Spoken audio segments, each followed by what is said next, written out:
Caso clínico hoje à tarde na nossa live. Boa tarde a todos. Vamos começar hoje trazendo um caso clínico aqui que eu atendi recentemente no consultório para a gente poder debater.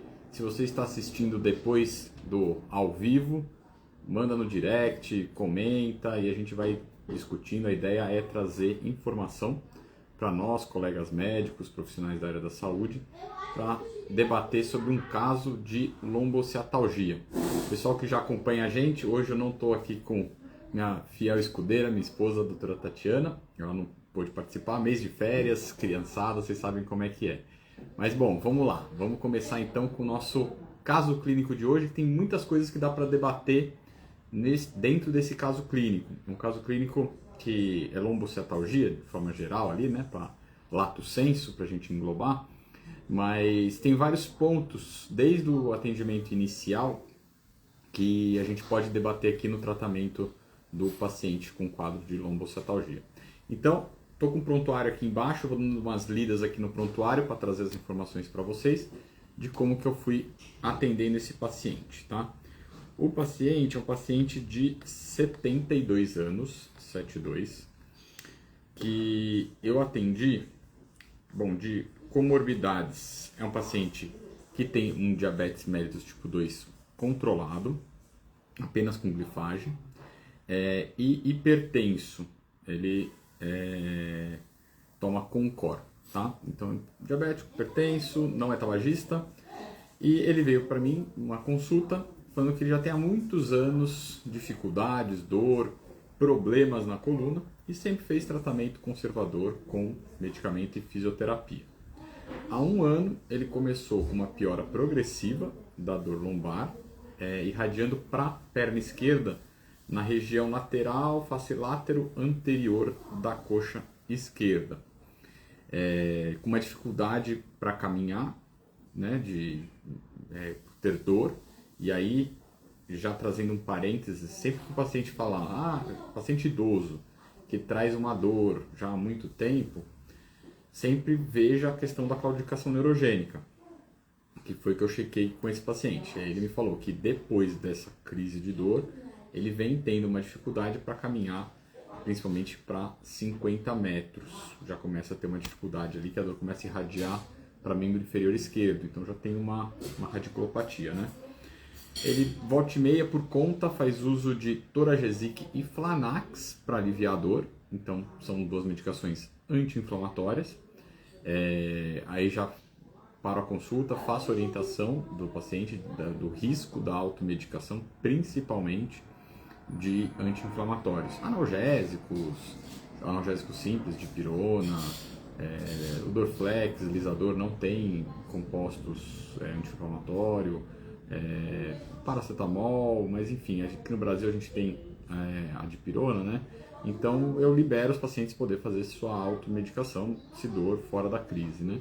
Agora, sempre ficar atento com pacientes que faz uso de anti-inflamatório e corticosteroides por conta, porque todo mundo sabe que aí sim pode ter os problemas que a gente conhece e que faz mal na parte renal, gástrica, enfim, tem um post sobre isso para quem quiser assistir.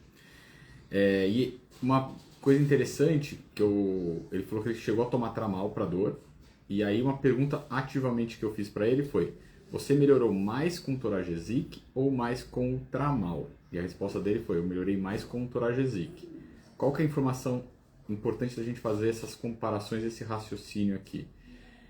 O paciente melhorou mais com o uso do anti-inflamatório do que com o uso de um opioide. Ou seja, já começo a pensar numa dor com características inflamatórias, tá? Uma outra pergunta também que eu faço é se a dor é pior no período da manhã ou se ele acorda à noite durante a dor, com a dor. Se acontece isso, à noite são quando as provas inflamatórias acumulam aonde tem uma propensão inflamatória. Então a tendência é que a dor piore durante a noite, durante a madrugada, e de manhã tenha mais dor. E normalmente o que os pacientes falam é: e daí eu começo a andar e a dor melhora, tá? Ele foi ao pronto-socorro, foi prescrito para ele dipirona e Flanax por 7 dias, tá? Aí a primeira ponto aqui para a gente começar a debater, a questão da medicação via pronto-socorro, analgésico simples e um anti-inflamatório. Precisa sempre associar, eu sempre associo um protetor gástrico, nem faço uma super crítica à questão da idade, tá? Dá para fazer anti-inflamatório em idoso, não tem problema, lógico, checa a função renal, os exames laboratoriais, como é que está esse paciente, pede para ele se hidratar durante o uso do anti-inflamatório, mas sim, dá para fazer. Agora, só analgésico com anti-inflamatório, falta um protetor gástrico, precisa ter um protetor gástrico, e só isso não vai resolver totalmente uma inflamação, né? Um paciente que eu já estou pensando numa dor inflamatória, eu já pensaria em entrar com um corticoide, tá?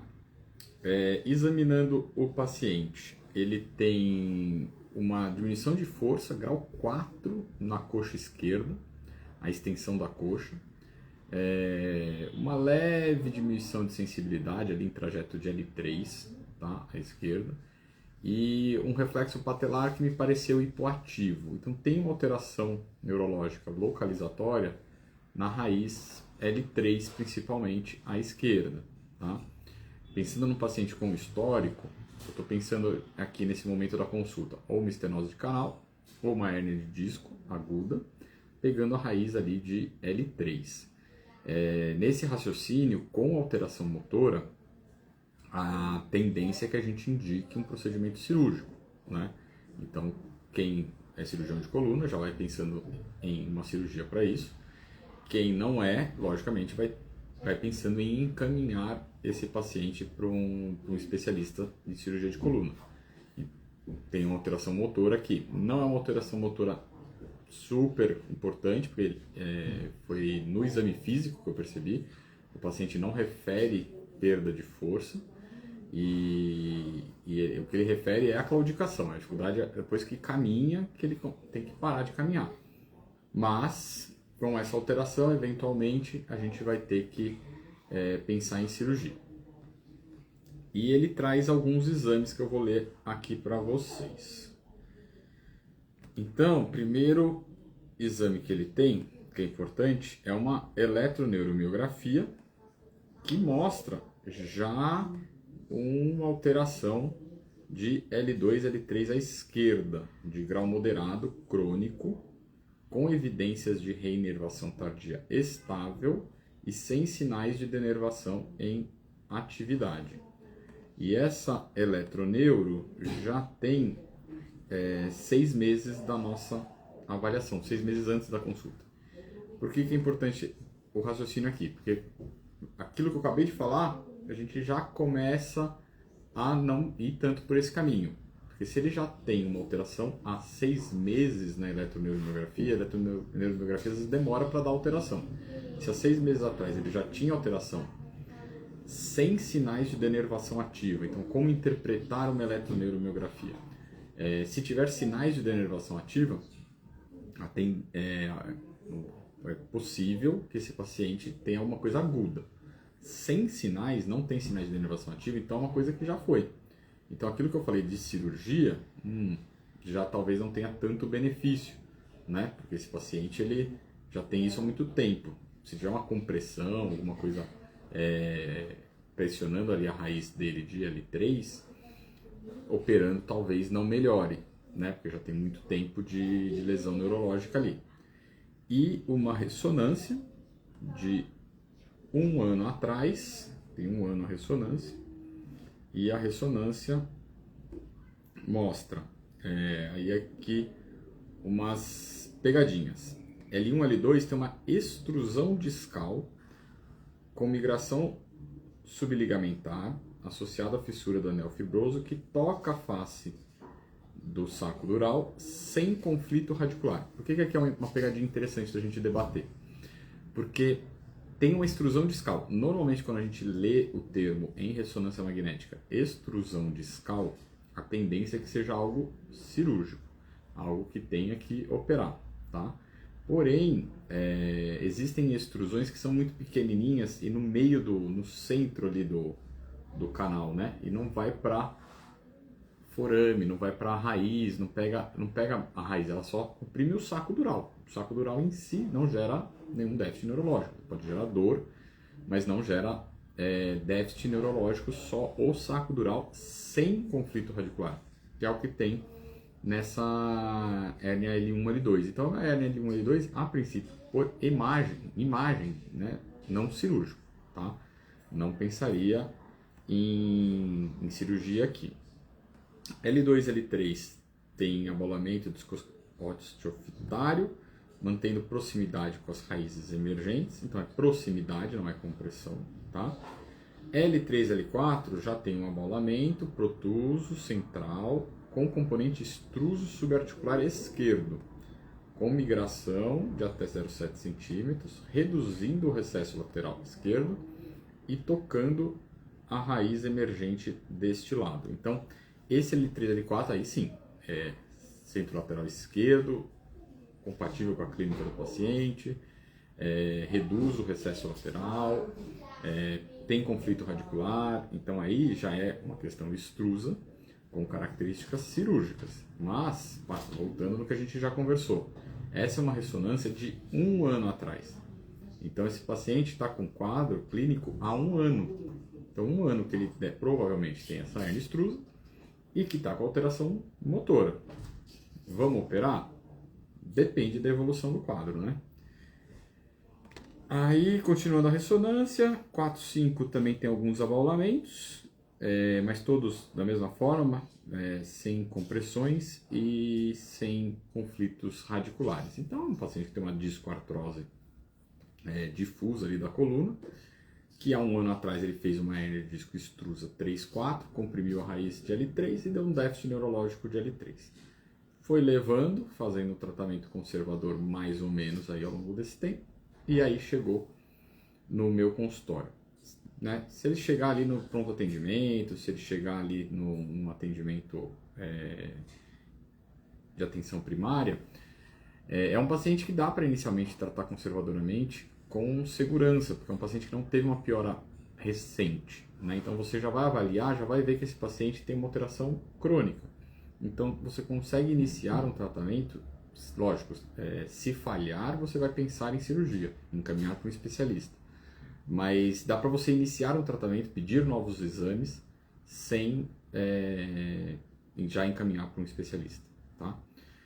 Então o que eu fiz de medicação? Primeiro medicamento, um medicamento que é um tanto quanto óbvio, poderia ter sido dada entrada nessa medicação já no atendimento em pronto-socorro, em PA ou geral, que é a pregabalina, né? Um paciente com radiculopatia, com dor radicular, anticonvulsivante, pregabalina é um medicamento de escolha. Um paciente idoso, pregabalina, você tem que ter alguns cuidados, né? Às vezes eu vejo alguns colegas já entrando 75 de 12 em 12, que é a dose mínima de fórmula de bolo, que eu chamo. Porém, começam muitos efeitos colaterais, idoso não tolera, fica muito sonolento, fica muito esquecido. Então, normalmente eu começo com uma dose de 50 miligramas, uma vez à noite.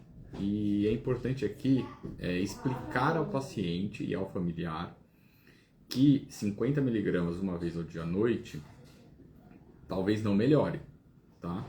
Mas é um treinamento ali do corpo do paciente para ele se acostumando a essa medicação para eventualmente você subir essa dose, tá? Então, tem comprimidos de 50, tem comprimidos de 35 também, a pregabalina. E você pode também tentar formular, se for necessário, para titular aí a medicação do paciente. Nesse paciente em si, eu dei 2 receitas para ele, a de 50 e a de 75, e falei para ele testar. Um paciente super rígido, super cabeça boa, tudo. E eu falei, tenta, eventualmente a gente já começa com 75 à noite, não de 12 em 12. E se não der, já te dou a receita de 50 e você volta para 50, testa, e depois a gente sobe para 75. De qualquer forma, a gente vai chegar uma hora em 75, tá? Então, passei a pregabalina e passei um tratamento com anti-inflamatório, protetor gástrico, corticoide e analgésico, tá? Eu gosto sempre de associar essas 4 medicações. Anti-inflamatório, Então, idoso, diabético, hipertenso, e aí a parte renal, o que a gente faz, o que a gente não faz? Existem anti-inflamatórios com nanopartículas, que tem alguns estudos que mostram que uma dose menor, um efeito renal menor, você pode administrar nesse paciente com uma certa segurança, tá? Então, de novo, se hidratar bem nessa fase. Eu passei por 5 dias, um comprimido de 12 em 12 do anti-inflamatório e o corticosteroide. Corticosteroide eu gosto de fazer em desmame. Então eu começo com 2 comprimidos de manhã, 5 dias, passa para 1, 5 dias, passa para meio, 5 dias e aí para. Então fica um tratamento ali de 15 dias, sendo que com 5 dias diminui o corticoide e a gente para o anti-inflamatório, tá? E é sempre um teste também terapêutico. Então são vários testes nesse formato de medicação. O teste se a dor é inflamatória, porque, veja, eu não passei de horário um opioide. Eu deixo uma receita de um tramadol, por exemplo, 50 mg sedor, mas o que tem principal aqui são medicamentos anti-inflamatórios. Então, se os medicamentos anti-inflamatórios sozinhos, como ele já falou lá no começo da consulta, que melhoravam as dores dele, melhorar a dor dele, significa que é uma dor inflamatória. Ah, mas tem uma compressão, tem uma hérnia, ok, mas tem um componente importante inflamatório. Isso serve tanto para o tratamento conservador, quanto eventualmente para você indicar uma infiltração, tá?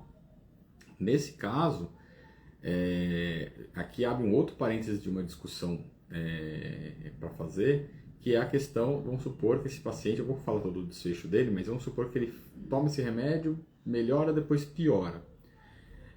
Você indicaria uma infiltração? É discutível. Por quê? A princípio, pacientes com déficits neurológicos não estão indicados fazer infiltração. Isso é um protocolo inclusive, que lá no grupo de coluna do Einstein, a gente segue que pacientes com déficits neurológicos a gente não realiza, não indica a infiltração. Exceto alguns pontos, né? Paciente com muitas comorbidades, não tem uma condição cirúrgica para operar uma hérnia, por exemplo. O paciente se recusa totalmente a um procedimento cirúrgico, você pode conversar com ele, né? Por quê? Por conta do risco de sequelas. Aqui ele tem alteração neurológica, mas tem mais de 1 ano já dessa alteração neurológica. Então, será que esse paciente está com uma alteração neurológica mesmo aguda? Se de repente resolver com uma infiltração, idoso, pode ser que de repente seja uma alternativa aí para esse paciente. De novo, é discutível, tá? Num congresso médico, provavelmente, uma infiltração num caso desse, alguns poderiam criticar, outros poderiam defender, tá? Minha posição, eu conversaria bem com o paciente e com a família. Se ele tiver uma resposta muito boa a corticoide e depois a dor retornou não tão forte e a questão motor ali ficou muito no exame físico mesmo, né, algo que ele está se queixando muito, eu pensaria numa questão da infiltração sim. E a claudicação neurogênica. Melhorou a dor com corticoide e tudo, mas ele mantém a claudicação neurogênica. Aí eu já pensaria mesmo em cirurgia, né? Precisamos melhorar também a parte de claudicação neurogênica, certo? Então eu fiz isso e pedi para ele uma nova ressonância, né? A eletroneuro, eu não pedi para renovar, tem 6 meses, já mostrava radiculopatia, o exame físico batia com aquilo, não traria uma informação muito adicional. Talvez você pudesse falar, repete para ver se tem uma denervação ativa.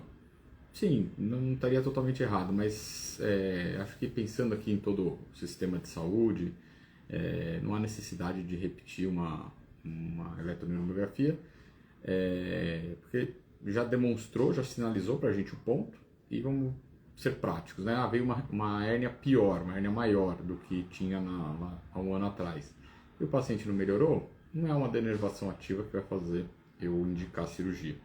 O que vai fazer eu indicar cirurgia é a clínica do paciente. Então, se o paciente está com dor, independente do quadro, né? A não ser que a ressonância não tenha mais nada, tenha absorvido tudo, que não é muito provável, eu vou indicar cirurgia, né? Não vou contraindicar ou indicar por conta da eletroneuro.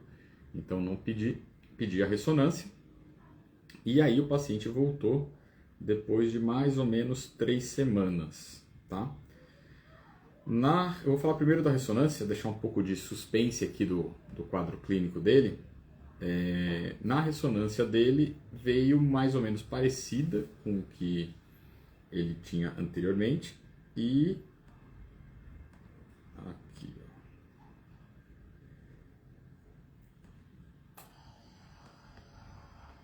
ele teve uma piora aqui.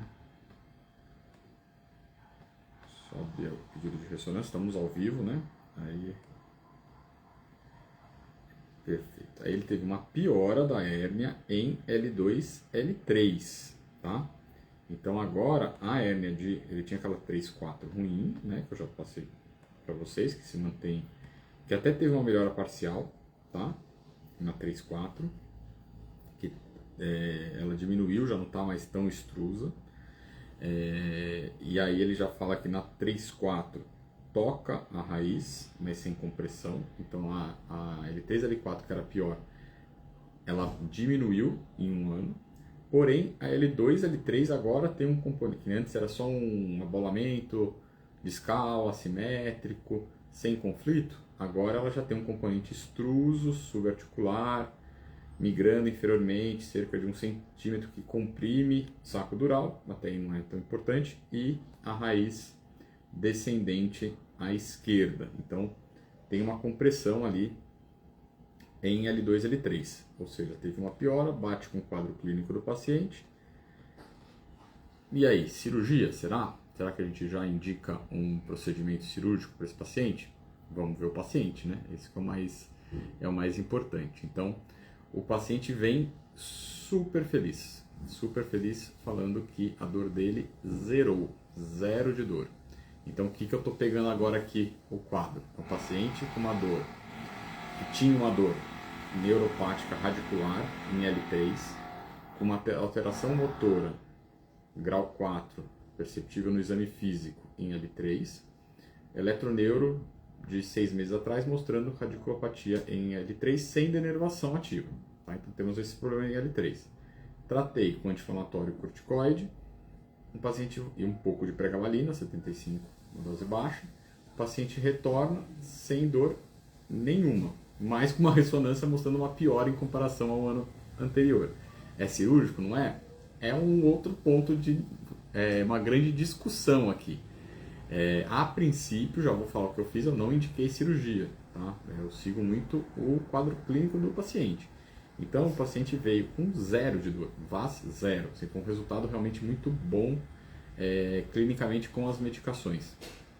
Ele falou, doutor, eu estou sem dor nenhuma, estou com 0 de dor. Ponto importante, eu falei que ele tinha lá atrás claudicação neurogênica, vamos checar a claudicação dele, porque se ele falar, estou com 0 de dor, mas quando eu ando, eu tenho que parar de andar, de novo, vamos encaminhar um especialista, ou quem é especialista, vamos indicar um procedimento cirúrgico, não dá para deixar ele com uma claudicação neurogênica, né? Ele falou que não, resolveu a parte para claudicação neurogênica, tá? Então ele está andando, está indo com a esposa no shopping, fazendo suas atividades sem problema nenhum. E ele está, a alteração, né, no exame físico motora permanece a mesma coisa. Força muscular grau 4 em L3 à esquerda. Por essa alteração, você poderia indicar a cirurgia? Poderia. O que eu conversei com ele e para mim faz sentido na conduta. Já tem mais de um ano esse quadro, né? Então é um quadro crônico, provavelmente a cirurgia não reverteria. E o quanto aquilo que eu estou captando no exame físico está alterando a qualidade de vida desse paciente. Esse é um ponto muito importante. Isso eu percebi no seu exame físico, ok. Mas isso está te atrapalhando? Suas atividades? Está atrapalhando para você ir no shopping? É um paciente aposentado, então o dia a dia, brincar com as suas netas, com seus netos, enfim, está te atrapalhando para viajar? Não está atrapalhando, nem percebo que estava me atrapalhando, era a dor antes. E quando eu ia sair, andar, eu tinha que toda hora ficar parando e agora não estou precisando mais. Perfeito. Se a qualidade de vida do paciente agora dá para usar, até fazendo um parênteses aqui, algumas classificações de qualidade, tá? Eu gosto da escala de Overstreet, quem quiser, é só digitar no Google, manda uma mensagem, um direct, depois eu mando para vocês o nome, tudo certinho, para vocês pesquisarem, mas eu gosto de fazer, pedir para o paciente preencher essas escalas, principalmente nos casos cirúrgicos, antes e depois do tratamento, mas pode ser feito para os casos clínicos também, até para pensando em publicações, quem gosta de publicar cientificamente, ou para você ter uma base ali da qualidade de vida do paciente, né, de como é que tá sendo os seus resultados, e para mostrar para ele, né, porque tem perguntas ali, vida social, então como é que era antes, como é que está agora.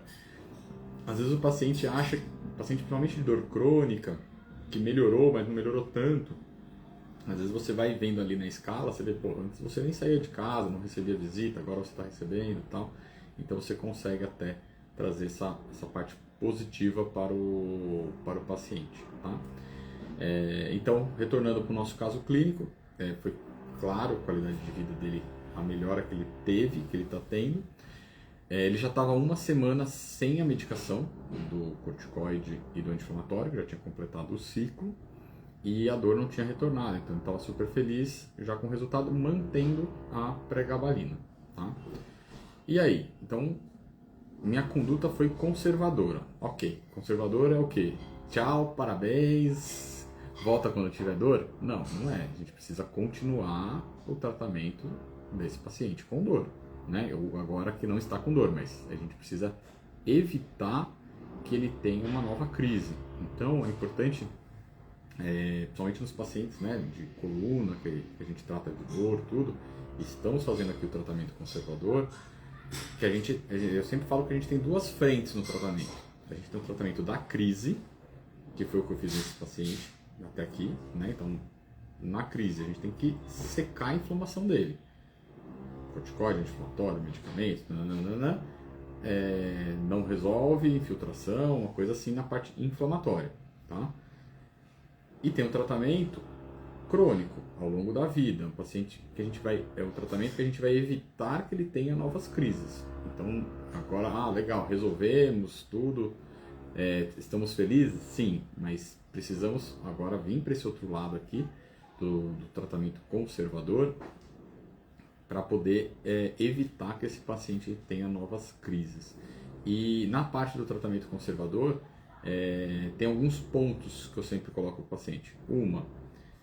Estilo de vida e atividades de vida diária. Então, eu e a Tatiana, a gente tem um guiazinho já no consultório que a gente imprime, coisa simples. Vocês montam uma vez, imprimir, carimbar, assinar, entregar para o paciente. Não precisa ficar refazendo, mas como orientações posturais, como pegar peso, como agachar, como fazer suas atividades, evitando uma sobrecarga ou uma inflamação na coluna, tá? Aqui o ponto importante para conversar com esses pacientes é para ele também não ficar hipervigilante, porque às vezes fica aquele paciente duro que não faz nada, perde massa muscular, só faz repouso, fica numa cama, não quer fazer nada, com medo de fazer atividade física. Isso não é bom para a coluna, tá? E para nenhuma articulação em si, mas ele precisa fazer as coisas certas. Não adianta ele agachar, pegar um peso, fazer um movimento de rotação rápido com carga, que isso pode propiciar uma inflamação ali na coluna, tá? Então, orientações posturais, então são as medidas no dia a dia.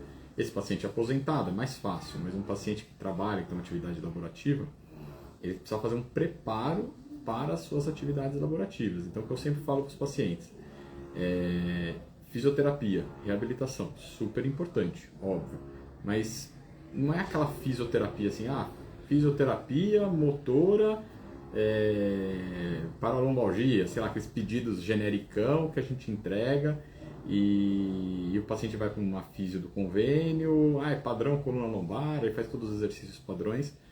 Isso não funciona. Então, para quem é fisio e para os médicos que vão prescrever a fisio, eu tenho um modelo no consultório onde eu faço o meu pedido de fisio já com as orientações de alguns exercícios que ele precisa fazer, que ele vai precisar trabalhar. E aqui não é só coluna, precisa trabalhar quadril, precisa trabalhar mobilidade de quadril, membros inferiores, alongamento sem estiramento, que é uma coisa que muitas vezes o pessoal aí faz errado, estira o nervo ciático, então alongar, mas sem estirar. Enfim, tem vários pontos que a gente precisa orientar, debater com o fisioterapeuta, né? Para fazer a fisioterapia precisa ser bem feita, né? Não adianta fazer essas fisios em grupo, com muita gente, com exercícios só para core, choquinho e é isso aí. Então, precisa ter essa parte. E outra coisa que eu falo sempre para o paciente para os que trabalham, né? Para os idosos, para suas atividades de dia a dia, mas o principal é para quem trabalha. Discuta com a sua físio como fazer o seu trabalho. Então, assim, eu dou exemplo sempre de esportistas. O jogador de futebol, quando se machuca e vai retornar para campo, vai fazer sua fisioterapia, ele faz uma fisio direcionada para jogar bola. Quem trabalha, por exemplo, é um enfermeiro, vai retornar ao seu trabalho, ele vai voltar a carregar peso do paciente, posicionamento, ele precisa fazer um treino na fisio de como fazer essa atividade. Então é importante na fisioterapia a gente orientar que ele faça uma fisio que trabalhe esses pontos. Quem dirige, ficar sentado muito tempo, posição, como levantar do carro, tem que ter todo esse treinamento. Então foi isso que eu prescrevi para o paciente. Eu fiz as orientações posturais para ele, fiz a minha prescrição da fisioterapia e remédio. Bom, remédio tá sem dor, não vou fazer corticoide, nem anti-inflamatório, nada dessas medicações. Lógico, fica ali um analgésico se necessário, né, para se ver uma dorzinha, alguma coisa assim. E a pregabalina, aqui vem uma discussão. E aí, a pregabalina, vamos manter, vamos tirar? Eu sempre mantenho, tá? Então, o paciente melhorou da dor, ele já está melhor da dor, vamos manter a pregabalina para ele. Eu mantenho pelo menos aí uns 3 meses do paciente sem dor, até para parte de sistema nervoso central, né, para cortar um pouco aquele feedback positivo da dor, evitar a cronicidade dessa dor. O paciente já tem dor há 1 ano, então alto risco aqui de uma cronicidade e ter que fazer uso de medicação crônica. Então eu mantenho pelo menos 3 meses a 6 meses, dependendo do quão crônico é essa dor do paciente, tá? E aí avaliar o desmame, sim, da pregabalina. Não tiro de uma vez, vale ir desmamando a pregabalina devagarzinho, né? Vai tirando a medicação. Então, vamos supor, nesse caso clínico, eu atendi agora, ele vai ainda retornar mais para frente. Eu já falo para retornar daqui aproximadamente 30, 45 dias, para ver se não tem bem. Se ele se mantiver bem, vou manter essa conduta.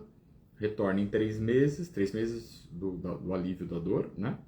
E aí com 3 meses a gente começa o desmame da pregabalina. Ou vai diminuindo a dose, ou vai fazendo dias alternados, até parar e retirar totalmente a medicação. Retirou a medicação, segue com fisioterapia, segue com reabilitação e termina o tratamento, aí acompanhamento mais anual, uma coisa mais pontual. Bom, esse é o caso clínico que eu quis trazer para vocês hoje. Dúvidas, perguntas que vocês tiverem, manda para a gente aí no direct, coloca nos comentários e a gente vai esclarecendo as dúvidas e vamos debatendo, vamos trazendo conhecimento, sugestões do que poderia ser feito. Sempre está aberto. Medicina é muito lindo por causa disso, né? Porque não existe, como eu falei, não existe uma conduta 100% correta, né? Não tem outra alternativa, só tem aquela, né? Principalmente na dor. Na dor a gente não tem uma conduta única, né? A gente tem várias coisas que podem ser feitas. Esse caso que eu trouxe, de novo, se algum colega operasse esse caso, não estaria errado, né? Tratei com remédio e foi um sucesso. Sim, poderia não ter sido, poderia não ter melhorado e eu tenho indicado a cirurgia também. Tenho outros exemplos no consultório muito parecidos que a resposta não foi a mesma, mas o intuito desse caso aqui foi ilustrar a segurança em poder inicialmente fazer um tratamento conservador, né? Numa atenção primária, num médico não especialista em coluna ou não cirurgião, né? De coluna. E muitas vezes resolver. Então um percentual alto vai ter uma resposta boa dessa, vai melhorar, vai ficar sem dor, Aqueles que foram refratários, não melhorou, que tem alteração neurológica ali persistente, aí sim, aí não tem jeito, tem que indicar a cirurgia, tem que fazer a descompressão. Nesse caso, só para concluir, se fosse necessária uma cirurgia, eu indicaria a disectomia endoscópica da hérnia 2-3, não mexeria na 3-4 que reabsorveu não está mais lá, e da 2-3 sim, que foi a que piorou, que estava dando a piora dos sintomas dele, é o que eu faria se fosse para cirurgia, mas ainda bem, graças a Deus que não precisou e resolveu. Beleza, pessoal? Estamos à disposição aqui para contribuir aí na aprendizagem de todo mundo. Qualquer coisa, só mandar mensagem e deixar nos comentários. Um abraço.